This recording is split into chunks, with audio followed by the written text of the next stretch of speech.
Hello, my name is Jean Pachon, and I'll be talking about backdoor computing. Backdoor computing is a space within software that allows other people to have access to the information that the user provides. So I'll be discussing the ethical argument as to whether it should be implemented or should not be implemented in future technology. So to start off, I'll use a scenario that many people will be able to relate to, and that's online shopping. Online shopping, whether it be for groceries or for gifts, is a way that people rely on technology to be able to prioritize other things because it's more convenient for them to be able to search something online, being able to find a size, a color of an item, and being able to buy it on the spot without having to go to the store and try it on for themselves. So it's a way of convenience for them. And backdoor software in these online websites or social media where you want to keep your information safe, what you keep between other people, you want to keep that between yourself. So in order to do that, encryption is involved. And with the continuing growth of users that utilize social media and purchases online, the increased amount of people that are suffering from attacks that include identity theft or loss of information from, for example, bank accounts. So it's important that people know and are aware of the dangers that is online shopping and being able to navigate the internet properly, knowing whether a website is going to steal their information or if they should be able to trust the website and make a purchase from there.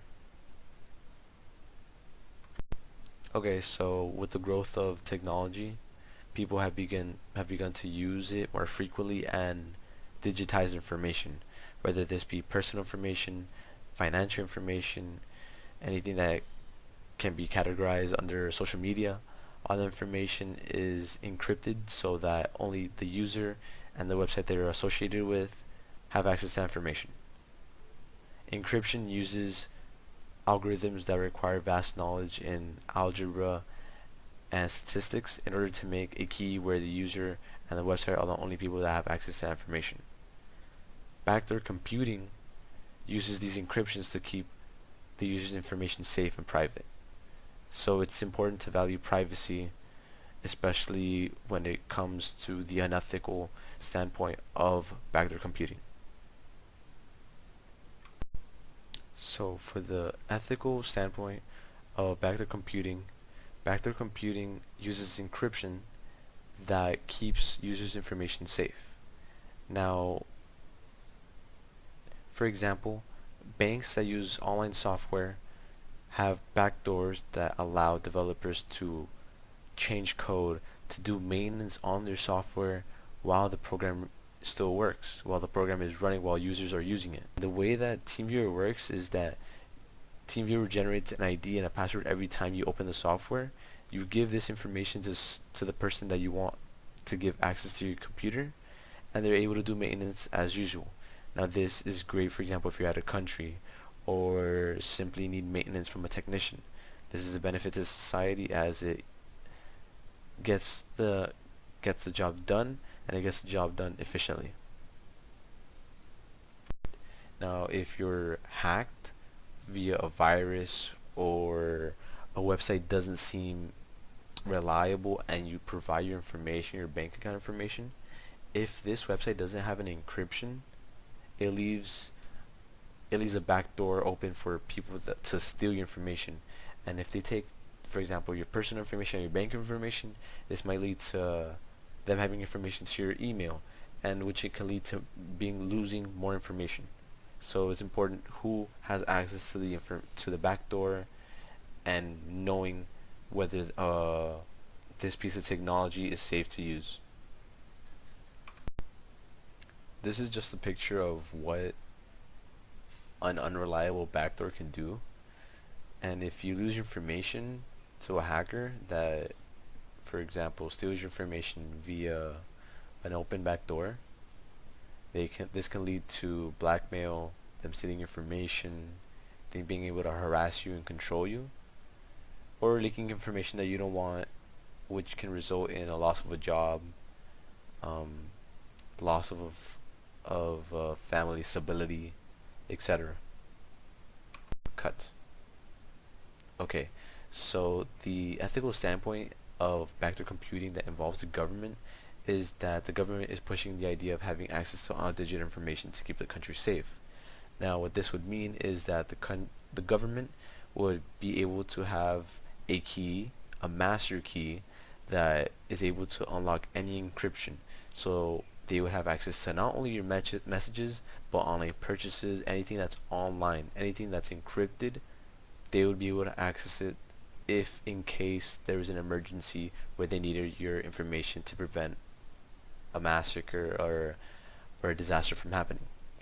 This does support the ACM's General Ethical Principle 1.2, which is to avoid harm. It is better that the government has backdoors that would gain this information to prevent attacks, because attacks could lead to death.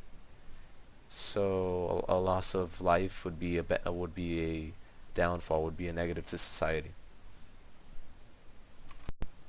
Now, the dilemma with the government being able to have this information is the lack of privacy. People aren't okay that they are being spied on, that at all times the government is able to know what they are saying, what they are doing online. They feel that their privacy is being invaded, and that's completely understandable, because one of the rules from the ACM is that it breaks one of the general ethical principles, which is the respect of privacy. So this is the conflict between safety and privacy, and like in class, we know that a lack of pleasure is a downfall to society, but an increase in health is a benefit. So that's where the two collide. An ethical standpoint to a backdoor is remote access. People that travel and they have computers at home and need to gain this information, they can use software such as TeamViewer, and that backdoor allows them to have this information that isn't with them like physically, but they'll be able to access it across the world through this computer, through a device. Now, technicians also are able to use this service to do maintenance, whether it's maintenance on a customer's computer or maintenance to a server that may be located across the state. The unethical standpoint of remote access is someone would be able to spy on you. Like said before, the government would want control over everyone's digital information.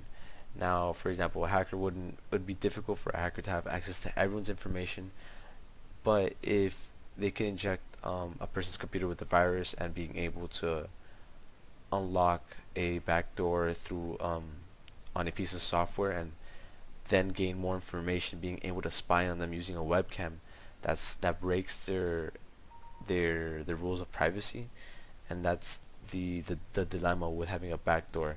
Backdoors can leave open spaces for hackers, people that want to do harm to someone else, to use this to violate an individual or group of people's right of privacy.